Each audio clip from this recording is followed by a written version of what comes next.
বোন আজকে আমাকে এগরোল বানিয়ে খাইয়েছিল। সাথে এই গরমে সারাদিন আমি কি কি কাজ করলাম সবটাই থাকছে এই মিনি ব্লগে, দেখতে থাকো। তো hey hi everyone, welcome to our new mini blog. আমি বৃষ্টি চলে এসেছি আরো একটা মিনি ব্লগ নিয়ে। সকালবেলা ঘুম থেকে উঠলাম 11:30 নাগাদ।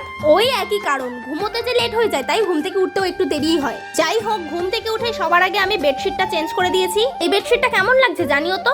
এইটা আজকে ফার্স্ট টাইম পাতাচ্ছি। আমার কাছে না সাদা বেডশিটও আছে, আজ থেকে 2 বছর আগে কিনেছি, কিন্তু সেটা না পুরনোই হতে দিইনি, কারণ সাদার প্রতি আমার একটা আলাদা মায়া কাজ করে। যেহেতু সারাদিন আমি আর বোন এই বিছনার উপরেই থাকি, তার জন্য সাদাটা পাতলে যদি তাড়াতাড়ি নোংরা হয়ে যায়, ধোয়াটা বড় ব্যাপার না, যদি দাগটা না ওঠে সেটাই বড় ব্যাপার। এই বেডশিট যেদিন আমি চেঞ্জ করি সেদিন আমার আধা ঘন্টা লেগে যায়। বোনের যেহেতু সকালে পড়া ছিল তাই সকালের সব কাজ আজকে আমিই করেছি। সব কাজ বলতে ঘরের ভিতরে যেটুকু টুকটাক কাজ থাকে আমার আর বোনের, সেইটুকুই আমি আজ করেছি।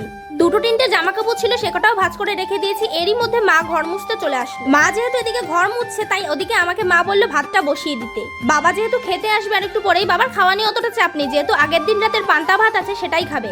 এখন যা রোজ গরম পড়ছে, আগের দিন রাতে যদি বেশি ভাত না থাকে তাও বেশি রান্না করে সেটাতে জল দিয়ে পান্তা ভাত করে রাখি। প্রায় সকালেই এখন পান্তা ভাতই খাওয়া হয়।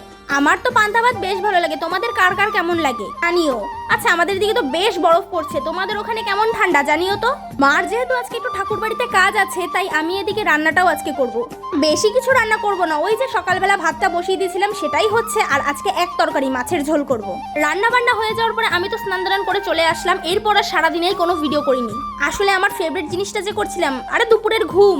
আমাকে যদি সারা রাত না ঘুমাতে দেওয়া হয় আমি তাও পারবো, কিন্তু দুপুরের ঘুমটা আমার খুব ভালো লাগে, ওটা আমার চাই। দুপুরবেলা স্নান করে খেয়ে দিয়ে যে একটা ঘুম দিয়েছিলাম আর উঠেছি সন্ধ্যেবেলা, তাই দুপুরবেলা আর সেরকম কোনো ভিডিও করিনি। সন্ধ্যে যেহেতু হয়ে গেছে তাই বোন জামা কাপড় তুলে সন্ধ্যে দিতে গেছে। আমি এদিকে বিছনা ভালো করে গুছিয়ে বোতলগুলো এক জায়গা করছিলাম। ভেবেছিলাম জলের বোতলগুলো ভরে রাখবো, কিন্তু দেখি যে ড্রামে জল নেই। এরপর বোন একটা এগরোল বানিয়ে খাওয়ালো। আচ্ছা, তোমরা ভিডিও দেখছো, সাবস্ক্রাইব কেন করছো না? সাবস্ক্রাইব করো ভাই।